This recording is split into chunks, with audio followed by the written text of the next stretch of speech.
Good afternoon. Welcome to Design for Impact, our instructional design masterclass webinar series. We have about 2 minutes before we get started. In the meantime, find that chat button. Share with us where you're joining from today. I'll get everyone admitted into the actual course, and then I can't wait to see where everyone's joining from today. I am joining from South Central Louisiana, where it is humid and rain off and on. So it's kind of fun today. Emily from California, welcome. So glad you're here. Eric is joining us from Maryland. Glad you're here. Frank from Norman, Oklahoma. Welcome. Let's see. Christina from Northern Florida. Katrina from Phoenix. Love sunny Phoenix. Nice to see you.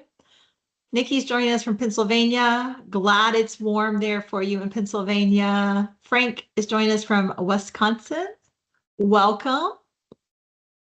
See, Kirby's joining us from Pennsylvania as well. Welcome. Let's see. Bill from Dallas. Carlos is joining us from Milwaukee, Wisconsin. Erica from Texas. Welcome. So glad y'all are here today. We have quite a few people jumping on right now, so we'll give them just one more minute, and then we will definitely get started. Charles from West Texas, welcome. Kelly from Central California, glad you're here. Looks like we have people from across the entire country today. That's always fun to see. Cynthia from St. Louis, welcome. Kelly from Northern Alabama, welcome. All right, y'all, it is 2 o'clock on my clock, so let's get started. Before we get started, I'm going to say first, today we're going to combine UbD and UDL and to look at some inclusive practices. In the files section of the chat, you will also see that there have been 2 documents that have been added. I'm going to also add a link to a Google Drive where they are stored, so that way you have the PDF or the Google Drive access to these 2 documents that we will use in our breakout rooms. So I will mention that one more time before we get to our breakout rooms, but if you are like me and like to be ready before we get there, you can find them in the files section that has been shared with you, or in the chat, the link to the Google Drive. All right.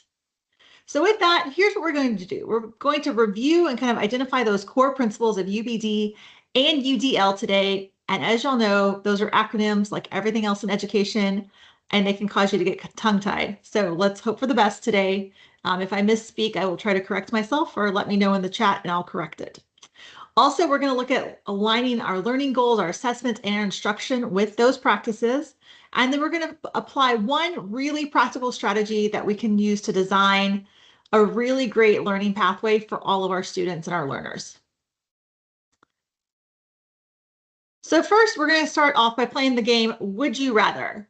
So there are going to be 2 choices on the screen like you see now. So when you think about learning, would you rather have a course that has clear outcomes with a rigid course path? Or would you rather have a course that has flexible choices but fuzzy expectations? So in that chat, if you would rather have option 1, just type a 1 and then hit return or enter. If you'd rather have option 2, share 2. So as you can see, there's a lot of 1s coming in. So it looks like most of us on the call today, we would rather have a course with clear outcomes, but a rigid course path. And then someone's a combo of 2. Me too. Me too. All right, let's try the next one. Would you rather have a course with a clear course competencies and a single assessment option or path? Or would you rather have a course that has multiple competency demonstrations and unclear targets? Share with us, would you rather have a course like 1 or a course like 2? Oh, this one seems almost unanimous. They're all 1s coming in. So we would rather have a course that has really clear competencies and 1 single path of assessment. And Kelly, I'm with you. Mainly 1, part of 2, absolutely. I really want those multiple competency demonstrations. Yes. Okay, and our last one. Would you rather have a course that has defined standards and a one-size evidence that we are looking for? Or would you rather have a course that has a flexible build but fuzzy quality criteria. Would you rather have a course like 1 or a course like 2? And I see all the chats coming in. Once again, mainly 1s, a few people dreaming of that combo course. I'm with you there. We have a couple of 2s, right? I kind of want that flexible build, but I want defined standards. Yeah. All right. Yeah, we're on the same page, Kelly. Absolutely. Okay, so now that I got you thinking about the courses that we design for our students and our learners, let's start to break it down a little bit more. So let's first review what we covered in our first, well, the previous 2 webinars when it comes to this. So first, our learners, we know that they're more diverse than they have ever been, right? Not just in demographics or like experiences, but in learning preferences, technology access, and even personal circumstances. So in all the courses we design, we're working with our students and with learners that have very different entry points to our course and have very different support structures. So we can't rely on one single learning pathway anymore. But at the same time, we know that our learners still need a really clear sense of direction, and they need to know what success is going to look like, right? We also know that our instructional time and even our bandwidth as instructors is really stretched. And most of us are being asked to do more than we've ever been asked to do before. We're also having to support more and more learners and still deliver that really high quality teaching experience across multiple modalities. So we know that the backwards design of UbD can help us prioritize what truly matters, that big goal, the aligned evidence. And we know that UDL helps us build that flexibility into our structure so that our students can really be successful and reach their goals. And then also, when we think about this in terms of supporting all learners effectively, it's about giving clarity and choice at the same time. So we know that UbD provides us that clarity, the clarity with learning goals, the clarity with our assessments, the alignment, and that coherent sequence, while UDL, or Universal Design for Learning, provides that choice in pathways, in the support that we give them, the representation, and the expression of the content. And so when we put these together, we build that learning experience that is both rigorous and very inclusive. Because we all know, because our student learners, they benefit from the clarity and the flexibility. And when we do all of that well, we can remove some of the barriers while not lowering the expectations, right? Okay, so that set the stage for this next piece. We are going to attempt breakout rooms. Now, if you've been with me on this webinar series, for some reason, Microsoft Webinar and all the features have not been working out well for me today. So cross your fingers, because we have 66 people on live with us right now, and we're going to go into breakout rooms. So this is where you need to go to the chat, and you can scroll up to the very, very top to find where the 2 PDF documents have been linked, or you can grab that Google Google folder link that was shared earlier, which I will be pasting back in there right now, because you're either going to be assigned a breakout room that's going to be UbD or one that's going to be UDL. When you get to the breakout room, you're going to want to open the PDF or the document in the Google folder, because it gives you a summary of whatever framework you're looking at, and it'll give you 3 discussion questions. So you're going to have the opportunity to discuss with those in your room. There should be about 5 to 6 people in the room. We're only going to be there for like 3 minutes. So let's make the most of our time opening that document and joining the room. So here we go. Cross your fingers. So the documents should be in the chat. There is a link to them in the chat. And I'm going to send you off into your rooms, and we will see how this works.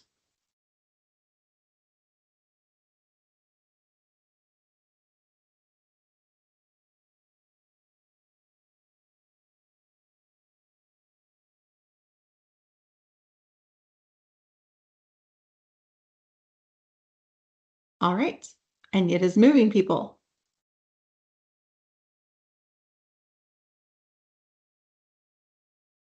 It is buffering. It says it's opening, so you should be moving soon.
All right, so if you're just jumping in, people are in breakout rooms. They will be back momentarily.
All right, so it should be moving everyone back into the main room.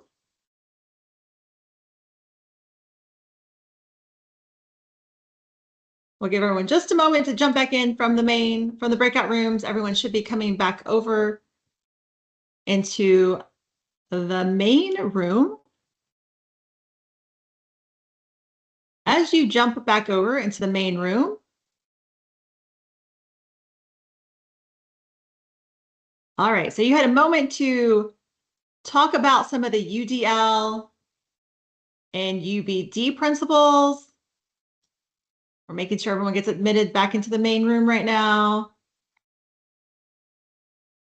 All right, so in the chat, if you had any ideas, thoughts that were shared, ideas that were sparked, leave those in the chat so that we can share with each other and we can learn with and from each other. Now, the great thing about those docs is you can keep them, file them away, print them out, put them in somewhere that you keep all of your resources, because you can also refer back to them going forward. And those discussion questions were not just for today's breakouts. Those discussion questions are really great for us to use as instructors to reflect on our own practices as we're moving throughout the school year. And I'm seeing some comments about it being very short. I know, I realize that. Thank you for sharing that. The great thing about this, though, like I said, is these are really great reflection documents. So keep them, save the link so that you can refer back to them and just have your own moments of reflection throughout the year. I'm also seeing that some agree that hands-on learning didn't necessarily align with the theory or the in-class instruction. Yes, that happens sometimes as well. We see that. All right, so let's put these together one more time. We know that UbD and UDL are really essential, right? So our learners are more diverse. We're looking at how we can make the alignment between the curriculum, intentionality with us as instructors, the flexibility, the accessibility of our resources to create that coherent, and adaptable design approach to all the lessons that we are designing as educators. All right, so let's take this one step further. You're going to be typing in the chat, so get ready. So I'm going to show you a word or a short phrase on the screen. Thinking about UDL and UbD, share with us a sentence about how that concept connects for you. All right. So the first one is learning goals. So in the chat, share with us on how you see learning goals and how you think about how understanding by design, that backwards design, emphasizes clarity about what we want our students to know and to be able to do going forward. So I'm seeing Katerina, posting both universal, they're applicable to all students. Absolutely. So how else do these learning goals and that UbD framework emphasize clarity for you as the instructor? For me, it was nice for me just to sit down for a moment and be able to say, like, this is where I want my students to be at the end of the lesson, or what I want them to be able to do by the end of the lesson. So it helped me be more intentional and cognizant as a teacher, thinking about that when I was teaching. Yeah, and Eric's talking about how UDL allows students to represent the learning goal in a variety of ways, while UbD allows you to focus on the goals and make activities to those goals. Absolutely, Eric. Yeah. We're also looking at so industry standards are what we teach towards. Yep. Joe's talking about why should students understand deeply? Yes, getting into some of those essential understandings. Gina's talking about transparent. Kirby's talking about how the work backwards approach, similar to reviewing or teaching based on the final exam. Absolutely. So you have those learning outcomes, you have those assessments, and then you kind of teach backwards. Yep. Yeah, Joe's talking about being able to transfer those skills. Absolutely. So this is one of my favorite parts of this professional learning webinar series, is really learning with and from each other in the chat. It really helps us understand that we all have the same kind of struggles and goals, and that we're all doing some things, and then you get some new ideas, and this is my favorite part. So let's try another one. So we did learning goals. Let's think about evidence of learning. So when we think about that evidence of learning, you might think about how UbD aligns the assessments to our learning goals. How does that help us as instructors connect concepts with the outcome of teaching? So for me, like I said, it's kind of like the learning goals. Like UbD helps me really focus on what I'm going to be teaching and what I want my students to be able to do. And now this evidence of learning helps me develop some of those assessments so that I know different ways that they can show mastery of the content. How does that help you as an instructor?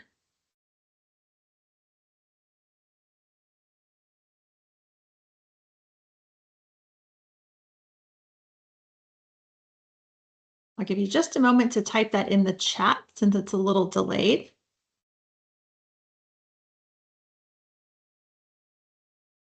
Yeah, Ralph's talking about how it helps us validate that process. Absolutely.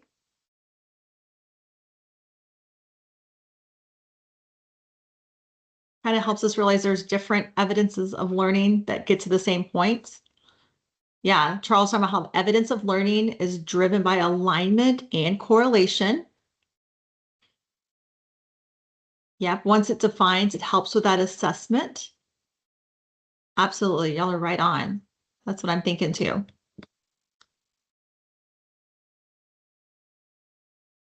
Now let's try the last one. So the first two talked primarily about UbD. Let's switch gears and think a little bit more UDL. When we see the term flexible pathway, I think that's the moment that we can connect UDL's emphasis on choice and multiple means of engagement or representation or expression to our lessons. When you see flexible pathways, how does that relate to how you teach and how you cover the content or concepts?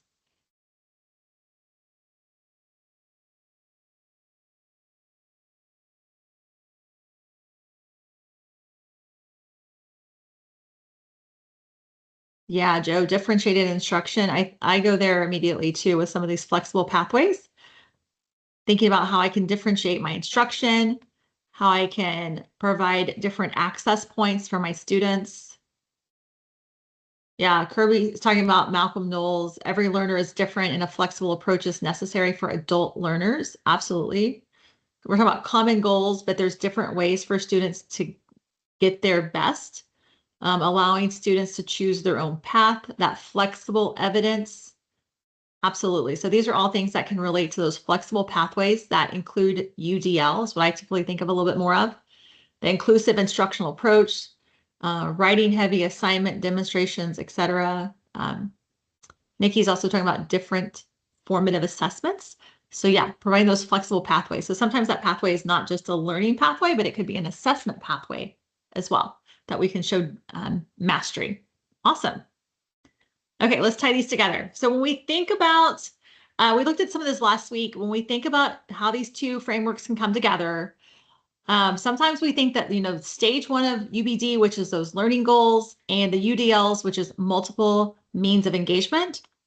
Stage one talks about identifying those big learning goals, the understandings, the skills, the essential questions. And when we pair that with UDL's engagement, it helps us get clear on our goals of what we can then start to think about, like, how learners are connecting the purpose of those learning goals, what will spark our students' interest, what will make the content seem relevant, and how we can keep them motivated. So clarity about our goals makes it easier to design that meaningful engagement option.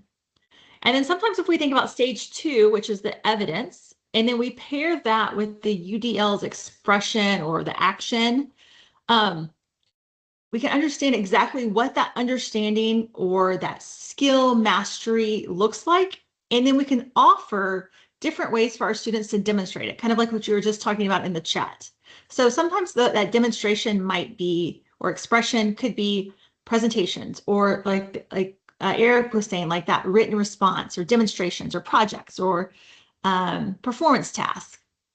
And then when we think about stage three, which is that learning plan, some of those learning activities, the sequence of events, and we pair that with the UDL idea of representation. This is where we can decide how we're going to present that information, how we're going to scaffold concepts, how we're going to structure the learning so that students can access more of it with those different access points. So once our goals and evidence are really clear, that learning plan becomes the place where we can diversify how our learners receive information and how they're going to work with that content. So today's focus was pulling these together and thinking about how we plan backwards with those inclusive practices. And so this is where you're going to start seeing that content. So we're going to take a scenario, because y'all know I love real life scenarios. So I'm going to show you a scenario on the next slide. Now, for the sake of time, because we only have 7 minutes left, I have some highlighted key terms in that scenario. So you'll want to pay attention to those highlighted key terms. But in that scenario, we're going to deconstruct it. And we're going to try to identify 3 potential learning goals from that scenario, 2 ways that students could show mastery, and then 1 kind of UDL type informed pathway to really help all learners. So here we go. I'll read this out loud, and then we'll start the process of breaking it down to a 3-2-1 bridge. So this is a nursing assistant program. The lesson introduces students to effective patient communication in a long-term care setting through a blend of direct instruction, modeling, and guided practice. The class begins with a short overview of key communication principles such as active listening. Then the instructor leads a demonstration of both effective and ineffective interactions. Students work in pairs to analyze brief patient scenarios and practice responding using the strategies discussed. The lesson ends with students completing a short reflection and a skills checklist that captures how they applied each strategy before they enter their clinical rotation. Okay, so if we're looking at our 3-2-1 bridge, let's identify 3 potential learning goals. And I would love to see any that you have identified that you can drop in the chat. So we know that students will be able to identify key principles of effective patient communication, right? That was the whole sum of the lesson. Have you identified any learning goals from the scenario yet? I'll give you just a moment to see what pops up in the chat.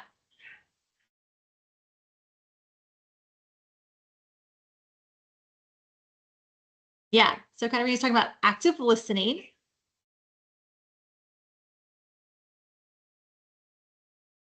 Examples and non-examples of strong communication. Yes. Modeling. Absolute collaboration. Absolutely. All right, let's go to the next one for the sake of time. Now in our 3-2-1 bridge, we identified 3 potential learning goals. Now let's identify 2 ways that our students could demonstrate that mastery in that scenario. So the first one that popped in my head was role play. Did you see the role play? Some of that like modeling, the guided practice maybe?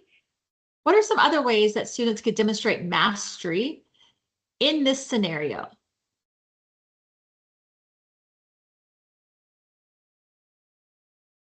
Yeah, the reflection writing, the practical demonstration, the evaluation. Absolutely. The checklist, demonstration, paraphrasing what the patient needs. Absolutely. Now on this 3-2-1 bridge, let's go ahead and wrap up the last one. What's kind of one UDL type informed pathway to support our diverse learners? So which ways did you see in here that allowed the flexible support of our students?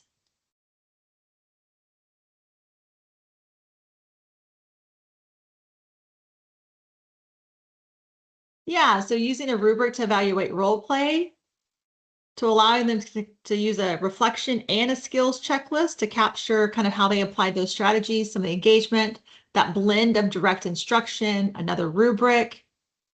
Absolutely. So these are some different ways that hopefully you're starting to see that we can use UBD and UDL principles to really change the way that we teach.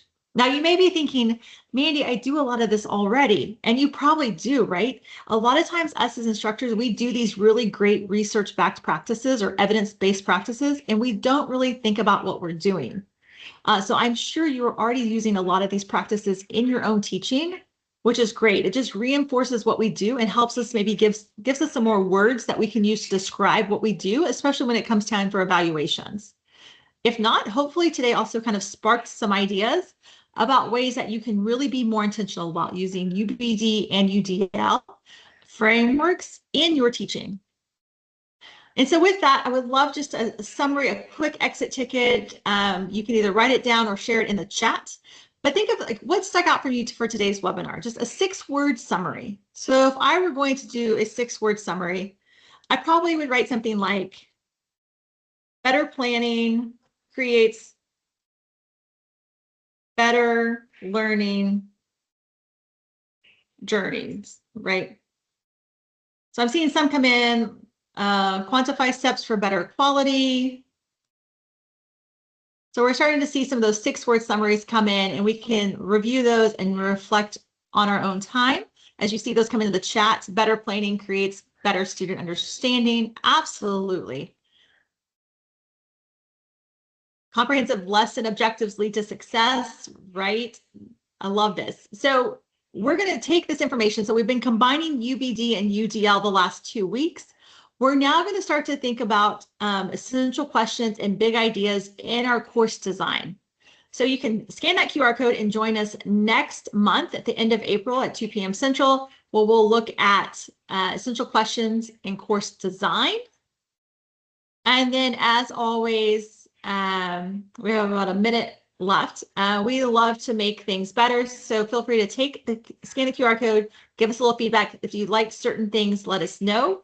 I know the breakout rooms did not have enough time in these short 30-minute webinars. So we'll definitely take that into consideration as well. So with that, thanks for joining us.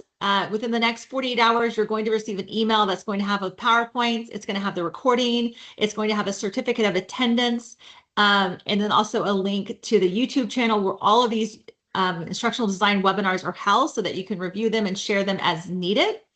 We hope you have a great afternoon. Can't wait to see you next month for essential questions. And that's it. Thanks for joining us today. We'll see you real soon.